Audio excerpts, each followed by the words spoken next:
చెప్పండి అందరూ గట్టిగా. హల్లెలూయా, హల్లెలూయా, హల్లెలూయా. దేవుని బిడ్డలారా, మరి సమయమందు దేవుని వాక్యాన్ని మనము చదువుదాం. పరిశుద్ధ గ్రంథం నుండి, దేవుని వాక్యములో నుండి కీర్తనల గ్రంథం 20వ సంకీర్తన. అందరూ దయచేసి తెరిచి ఈ మాటలు దేవుని బిడ్డలారా, 20వ సంకీర్తన 4వ వచనాన్ని ఎవరైనా చదువుతారా? దయచేసి చదువుతాలి. నీ కోరికను సిద్ధింపజేసి నీ ఆలోచన యావత్తు దేవునికి స్తోత్రం. అందరూ చెప్పండి హల్లెలూయా. ఎంత మంచి మాట.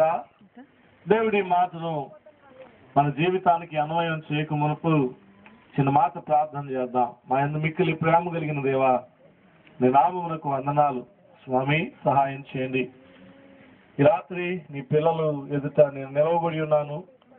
నీవే నీ బిడ్డలతో మాట్లాడండి. నేను కాదు యెహోవా, నీవే సహాయం చేయమని యేసు నామమున అడుగుతున్నాము పరమ తండ్రి. హల్లెలూయా. దేవుని బిడ్డలారా, మహాభక్తుడైనటువంటి కీర్తనాకారుడు దేవుని వాక్యములో అద్భుతమైన మాట దేవుడు మన కొరకు వ్రాయించాడు. అంటాడు ఇక్కడ, అందరూ చెప్పండి ఈ మాటలు. నీ కోరికను, చెప్పండి అందరూ, నీ కోరికను సిద్ధింపజేసి నీ ఆలోచన యావత్తును సఫలపరుచునుగాక. అమ్మగారు సుగుణమ్మ గారు చక్కని సాక్షిని చెప్పారు. దేవుడు నా జీవితంలో ఎన్నో మేలులు చేశాడు. మరి బిడ్డల విషయంలో అయితేనేమి, పశువుల విషయంలో అయితేనేమి, గృహం విషయంలో అయితేనేమి ఎన్నో అద్భుతమైన కార్యాలు దేవుడు నా జీవితంలో చేశారు. ఇంకా 2 కార్యాలు మిగిలిపోయాయి దేవుడు చేయాల్సినవి.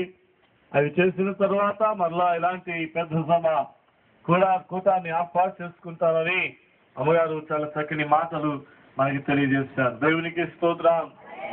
అవును, దేవుని వాక్యంలో కీర్తనాకారుడు అంటాడు, ప్రభువా, నీవు చేసినటువంటి ఉపకారములు నేను తలంచుకుంటే, అవి నేను లెక్క పెడితే నా తల వెంట్రుకల కంటే మించి ఉన్నాయి అంటారు. హల్లెలూయా.